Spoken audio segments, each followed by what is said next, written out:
Hello everyone. I just want to take a minute to briefly go over the instructions for your upcoming midterm exam. Your midterm is due Sunday, October 18th by 11:59 p.m. and covers themes from weeks 1 through 7.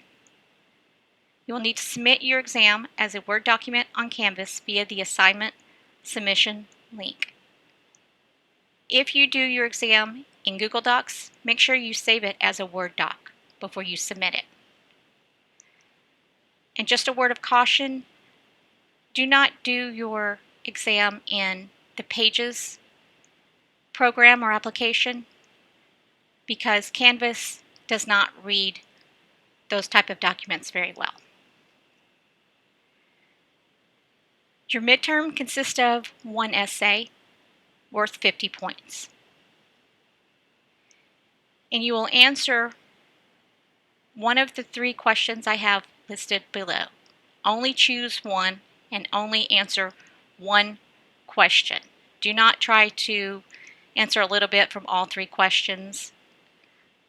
That will not get you very many points on the exam. So just choose one question and answer it. Your essay must consist of an introduction, 3 body paragraphs, and what I mean by that is a minimum of 3. You can have more, and a conclusion.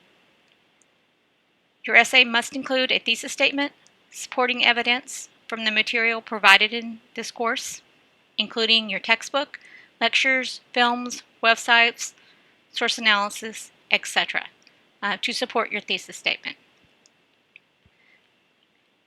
You must use a minimum of 5 separate primary sources. And the source only counts once towards the 5 required. In other words, don't use the same source twice. It has to be 5 separate primary sources.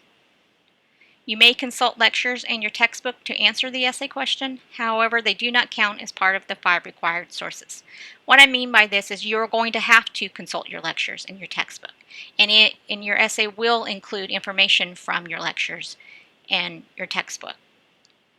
But those do not count as part of the 5 primary sources.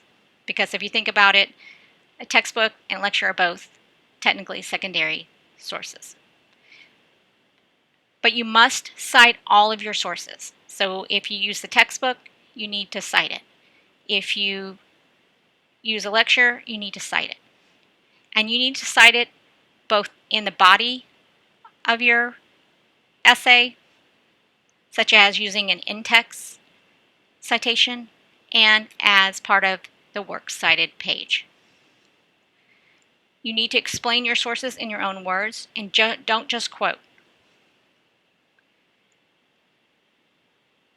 Be sure to answer the entire question and define any terms used in the essay.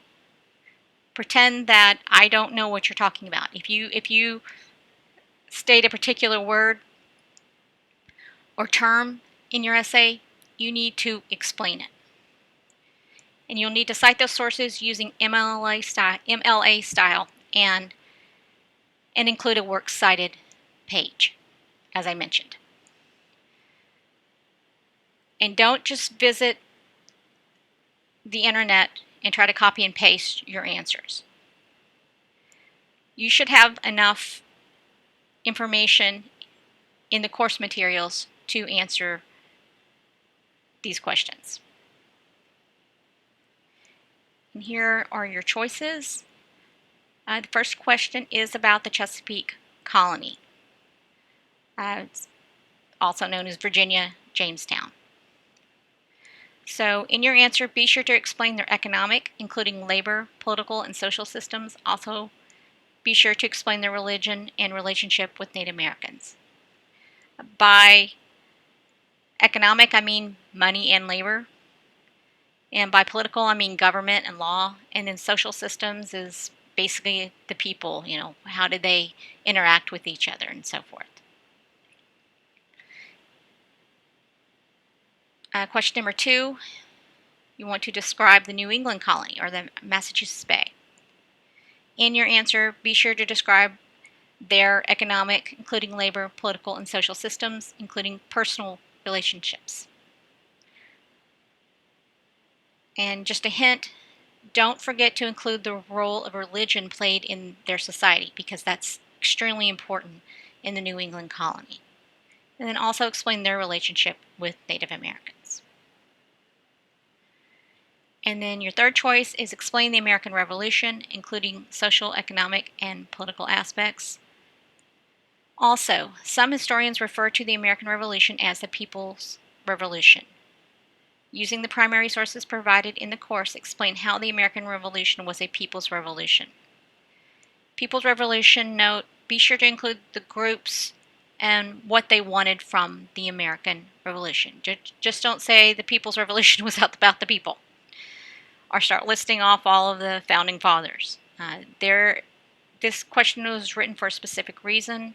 Take a look at your source analysis. That should give you a clue as to how you need to answer this question. Okay, so those are your instructions. Also, make sure that you review the rubric that's attached to the midterm exam assignment. That will also give you an indication of what I'm looking for and how many points I allocate to each part of the exam. So make sure you take a look at that as well. If you have any questions about the midterm exam or anything in the lectures or source analysis or anything like that, please let me know. I can't help you if you don't let me know that you have a question. So please let me know if you need some help. Okay, that's all for today. Take care.